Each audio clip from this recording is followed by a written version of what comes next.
is Your Life, a program for all America. And now here he is, Mr. This Is Your Life himself, Ralph Edwards. My mum was born on the 1st of November 1960 into a house in Montgomery Street in West End to her parents Marlene and Ray, and she had an older brother named Glenn and an older sister named Kerry. Uncle Gavin would soon be on the way. She was always active, a bit like Timmy. She was active and like always doing things, whereas Gavin wasn't. He was like laid back, you know, but Dana was always looking and investigating things a bit. Timmy reminded me of her as a baby. So growing up in Montgomery Street, Townsville, it was fun. What was it like? You know? Fun. We had so many neighbours that all had children that we all played with. It was just really, really good fun. And there was just always someone to play with, and we were allowed to play with everyone. They didn't have a lot of money. They lived in West End, which is, you know, for people from Brisbane, they think West End sounds like quite a trendy kind of place, but West End in Townsville is a pretty low socio-economic area, and it was a very small town back then too, Townsville. It's quite bustling and big now, and they have a university and you know, multiple shopping centres and the Strand, and it just keeps expanding out to North Shore. But back in the day, it was a fairly small town, and everybody knew everybody. And do you remember any sort of like family, like favourite activities that you guys used to do? Oh, Magnetic Island holidays. Yeah, that's we all loved them. We were just over there. It was so good. And we'd always stay at Picnic Bay. And of course, we used to stay in this little tiny hut where the windows, you know, just corrugated iron opened up. And Dad would always scare us in the bathroom because it was just like an open bathroom. And he'd always be scaring us with bug noises and all that. He was terrible, tease, he really was to us. And then they upgraded to one with louvers, because Gavin was telling me over the island. But I didn't go over them because I was working, and they upgraded to that one. But yeah. And then Dad would take us to Saltwater Creek on a weekend, and he would cook hot dogs in a little pot, just the kids, not Mum, just us kids, and we'd have hot dogs with tomato sauce and swim in the creek. That was a favourite. When she is about 11 or 12, that her dad moved away from the family. He actually moved down to Sydney, my granddad, which broke up the marriage with my grandma. And that was really hard on my mum. It would be fair to say that at that time, she was definitely a daddy's girl. So for him to move away to Sydney, and it's not like this day and age where like flying from Townsville to Sydney is maybe a few $100. If it was a few $100 at the time, that would be a lot of money back in 1972 or whatever. But the reality is that she couldn't just go down and see her dad whenever she felt like it, or he couldn't just come up and see them. So he has these two adult or almost adult kids that are staying in Townsville, and these two other kids, Mum and Uncle Gavin, who are 11 and 9, and they're reeling from essentially losing their dad. He's moved away. Do you have any memories of what sort of like maybe student she was, or like what sort of? Oh, she never wanted to be at school. She wasn't. No, she was always wanting to have fun, but she only did grade 8, I think, at St. Pat's. But I'd been through St. Pat's. So when she decided that she wanted to go to Town High, which I didn't know about Mark, I never knew about Mark. Mum may have, but I didn't. And at this stage, I'm 18. So I'm saying, yeah, let her go to Town High. St. Pat's is like the pits, like 90-year-old science teachers, hello. Yeah. Yeah, so I encouraged Mum to let her go. But she was at a football club, I think.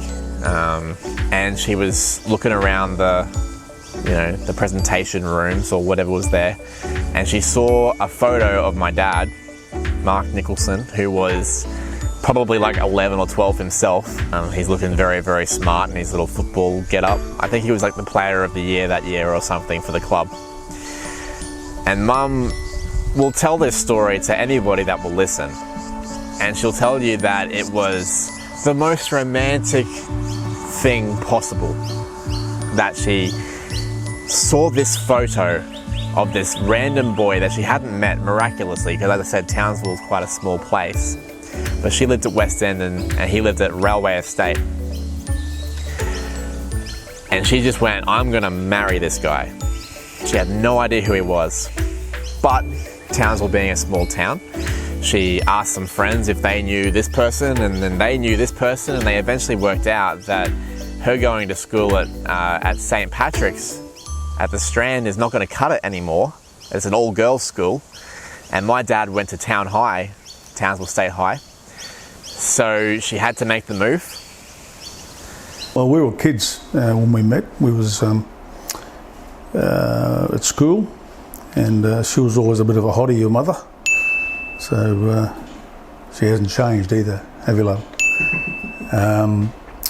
Yeah, so we met as young kids and progressed through to getting married as your early 20s is pretty much what you did in our day.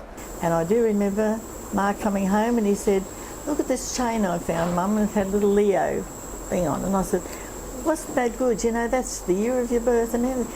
Yes, Mum. We found out later it was a little necklace that Dan had given him. But she bought it for him. But anyway, we were very happy about the situation, and we've always been Mum and Dad to Dana from day one. Never changed, and it's never likely to. I think at one time there, early in the piece, he said, do you mind if I call you Mum and Dad? And we were thrilled to say yes. And it's been like that ever since. She's our very special lady to us, and we do love her dearly. Did you hang out most days of the week, or? Pretty much. In those days, you didn't have the technology you have these days, so I used to go and ring her up from a phone box around the corner, and that was interesting. And I'd get in trouble if I didn't ring her every night. So she hasn't changed in that regard, but that's what you did in those days, yes. So she's dating my dad, and so Dad plays a lot of footy. Mum goes to a lot of the games to watch. She even became a cheerleader at one point, which is hilarious. She was always happy, smiling, loved a joke, loved to dance, loved music, wicked sense of humour, a little bit dirty at sometimes, dirty sense of humour. And unlike when you meet some people, particularly with couples, some people can cut you out or be a little bit hesitant, but not with your mother. There's always that, it's like an open door policy, and everyone's equal and everyone's accepted and very non-judgmental, and she's still the same. So they got married. I've seen photos and videos of that. What I remember is Dad looking really awkward in front of a camera, and Mum just like glowing. She was having a super happy day. Mum's got one of those smiles, even when she was quite young there, that you just kind of could tell that she was this super caring, lovely person. I call it the fairy tale wedding because my sister had all these, like those little flowers in her hair, and she had she was just always dreamt of her white wedding. And you know, she dreamt of it for years, so it was all, so yeah, it was like a fairy tale wedding. That's my impression of Dana's wedding. So how'd you manage to get an invite to a wedding 4 months later? I think someone pulled out. There was a spare seat, I think. Isn't that miraculous? Well, or your mother made room for me. You know, that's the sort of person she would be. She'd make room at the table for anybody. So is that the story she told you? Well, I think it was. It's a long time ago. So about 2 weeks out from the wedding was when we realised I had to play footy the next day. So in hindsight, that probably saved us a fortune because the boys couldn't get on the piss because they were. But anyway, we got towelled up. We got beaten by a bloody 20 odd points by Charters Towers and got knocked out anyway. So we might as well have got on the piss at the wedding. What was she like with your kids as an auntie? Oh, sport them. She was just over the moon to be an auntie, and I remember her always turning up with, I think it was KFC chips. She'd always have them with them, and Brian would go, you know, he'd know she was coming with chips. How old was Brian at that point? A baby. Baby. A baby. And it wasn't long into the marriage and wasn't long into the time at Cairns that they discovered that they were pregnant for the first time. and that was Dean. Dean was the first one to come along. Knowing Mum the way that I know my mum, I can assure you that she would have been one of the happiest people on the planet to be a mum. Oh, she was born to be a mother. What was she like as a young mum, in her 20s and early 30s? Well, Dana is, she like you just said, she was born to be a mother. She had Carly picked out, from as long as I've known her. It's just, she was always pedantic about cleanliness. The floor, when I used to visit Wilgaroo, was always spotless. She's just one of those people that are always there with her children, engaged and loving. I don't know, it's just a natural thing for her. And of course now it's still the same. She's ferocious, she's loyal. Like, God help anyone that brings her children down or talks badly. Like, she'll go and scratch their eyes out, I'm sure. She's very, very protective and very proud of you. It was a happy time. And then there was, I'd say, devastation would be the word. Yeah, Dean we were 24, I was 24. Mum was 24, I think. So yeah, everything was fine, it was wonderful. He was a welcome addition, and he was the first grandchild, so he was doted on and everything else. And we didn't have too many troubles in the early days until later on, pretty much when you come along. It was when we started to notice there were differences in Dean. Mum was 27, turning 28 when she had me. And it was around that time that we started to notice, or they started to notice, obviously, complications with Dean's intellectual abilities, which would have been an incredible strain on anyone, I think. But I think it would have been particularly a strain on, a couple of people from Townsville. Townsville, again, a pretty small place back then. A couple of people from Townsville in their 20s. They're about to have another kid, or are having another kid, or had another kid. So those early years would have been really, really tough and really, really confusing, I think, for a couple of really young people. With Dean, I think it just comes down to strength. Like, she's been able to, look after a severely autistic child and then have 3 other kids. Just when I look back now, I think what a very, I don't know how she did that. I don't know how her dad did that. But I think it just comes down to strength and compassion. Like, she cares for Dean, she wants the best for Dean. Dean is her most precious thing in this world, one of them apart from Milo. So, you know what I mean? It's all for him. She was committed right from the start. That boy, he got everything. He got all the support he needed. Family was great. All our other, both sides of our family were great. But Mum was the one that made it all work. She's been the glue to all of you guys in the family, and that's why we're a close family today, because of her, continual, love and support of all you guys. She really is the glue in keeping all of this family together, for sure. Why is she so special to you? Well, because she's been an excellent mother to your children, and absolutely unbelievable with Dean as a mother, because it was a very hard job in Dean's early days. Things were very tough for both her and Mark with Dean, and she just came out on top, because it's the sort of mother she is. But she loves all the children, which is natural, but she was excellent with Dean.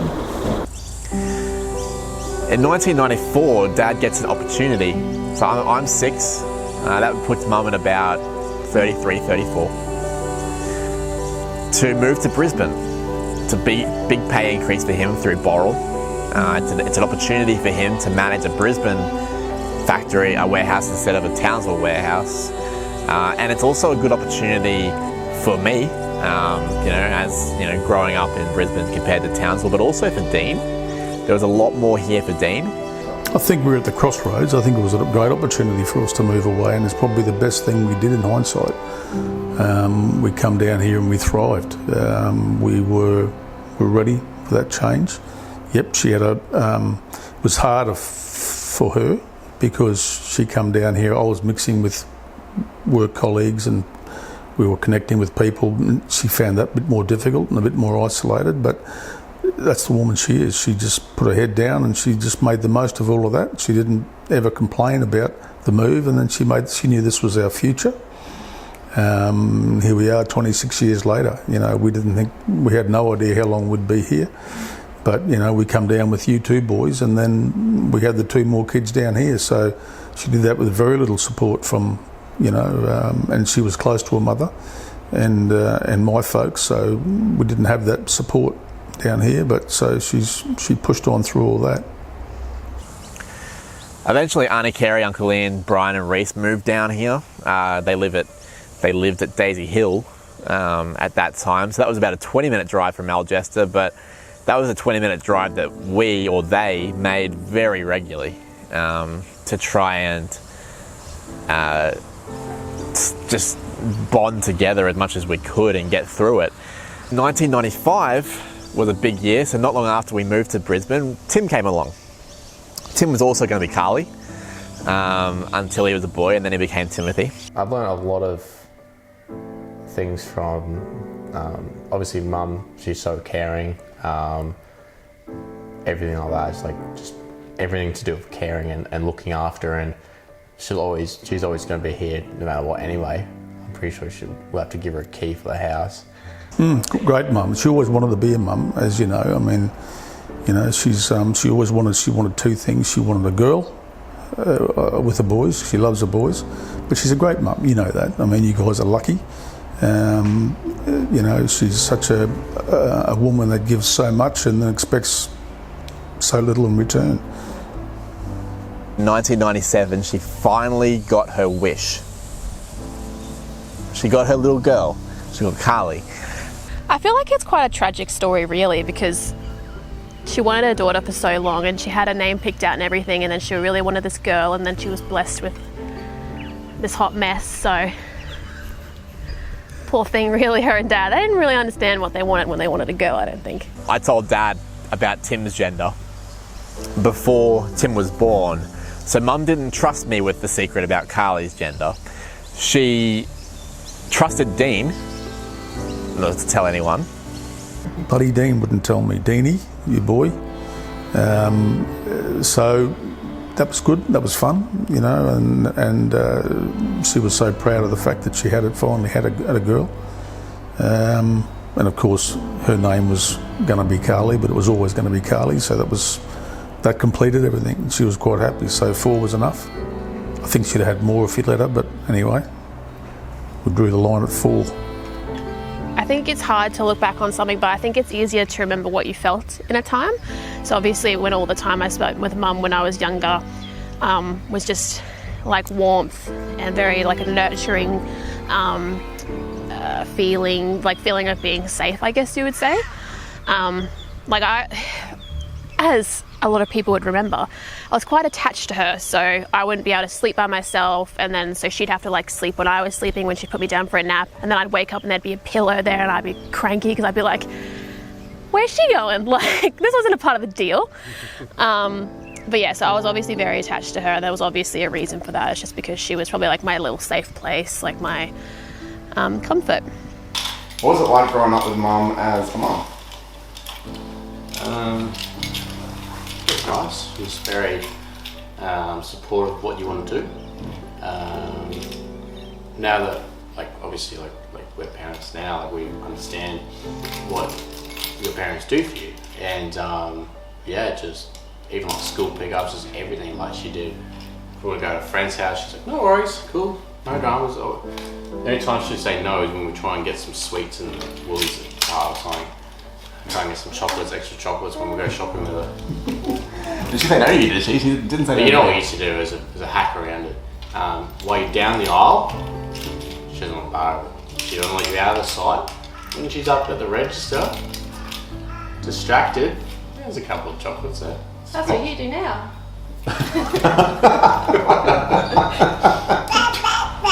Yeah.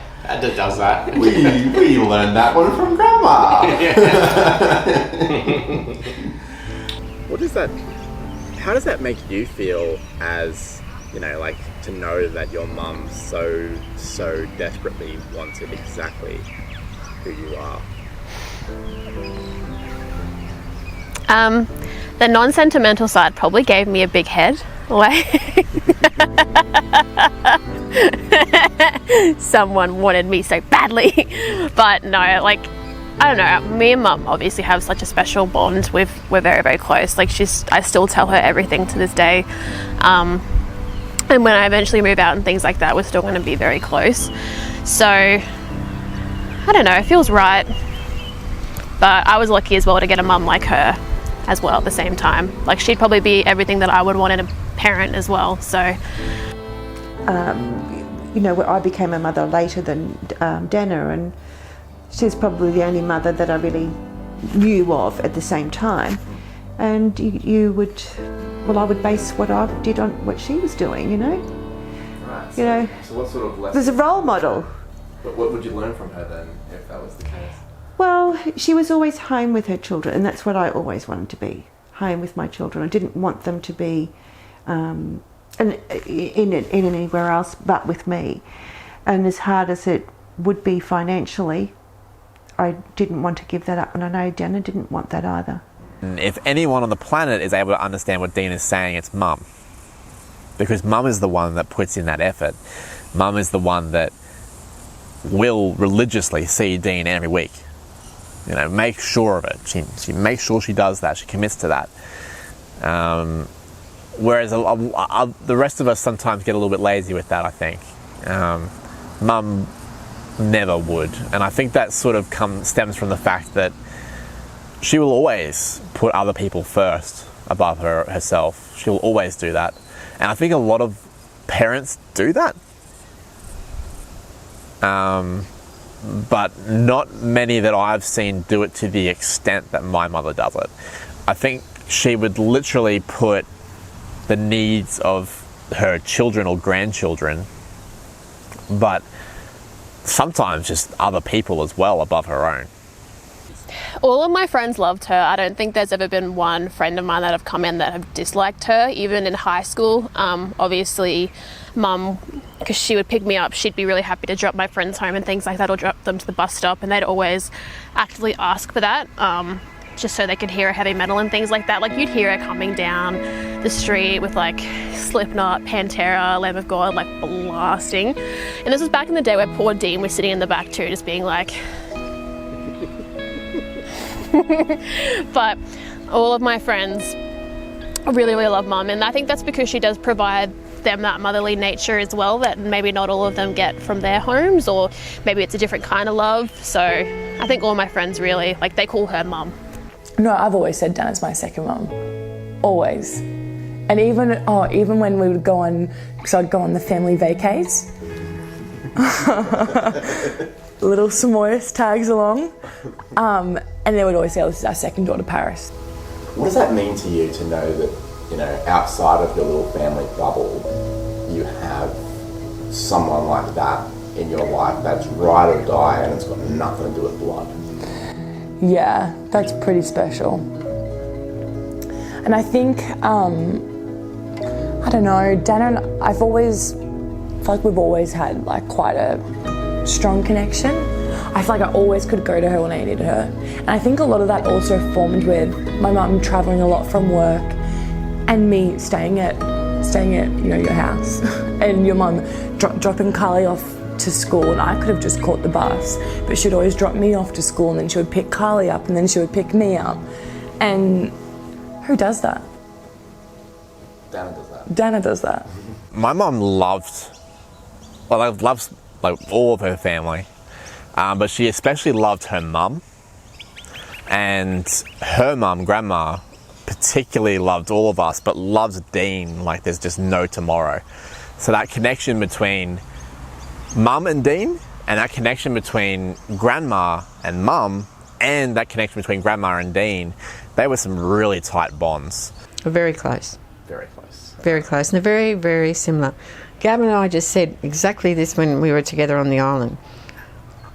They look, you know, when Mum dressed up as her mother, she looked like her as well. But the way they do things, the way they cook the meals, the way they clean the house, it is identical. And Gab and I both commented on that. It's just, she's so much like Mum. So naturally, yeah, very close. That's nice. While we got you, Charlie. Oh, there he goes. He's off.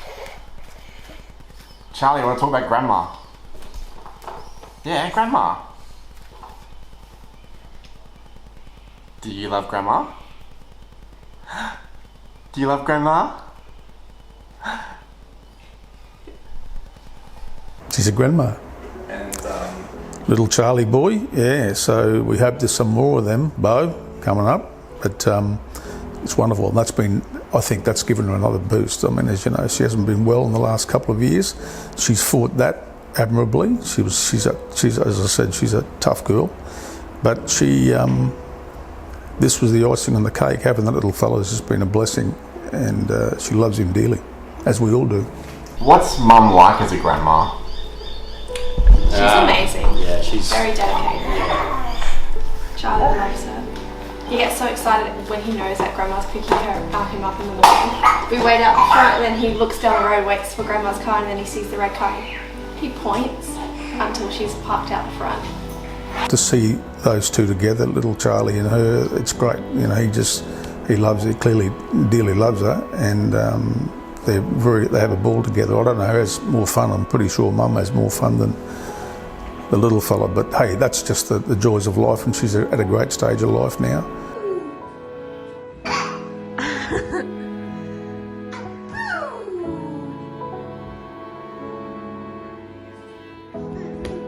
Do it again. What's she doing?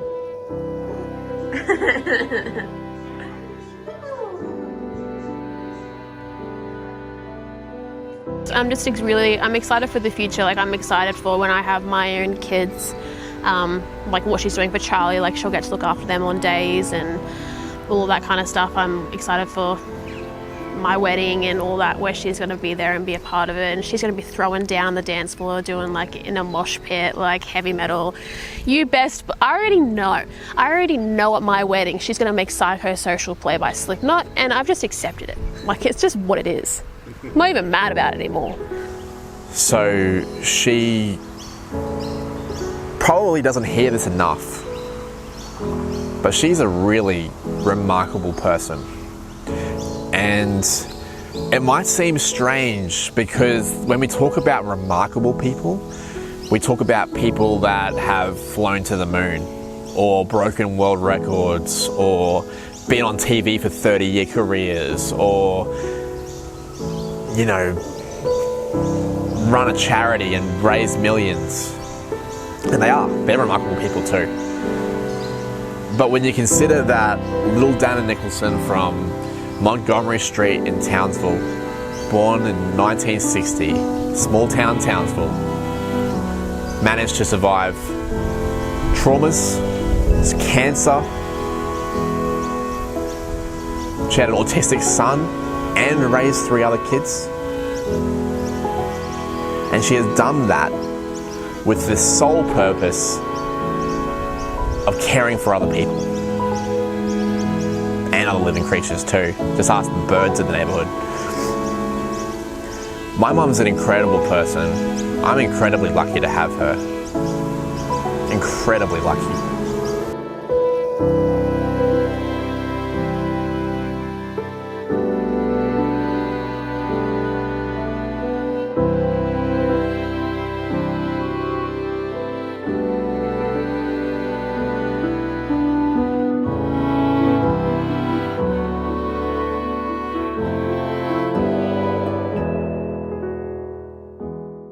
Do you want me to stop now? Okay. Before I stop, can you just say one more time, happy birthday, Mum? That's really nice. Thank you, Dean.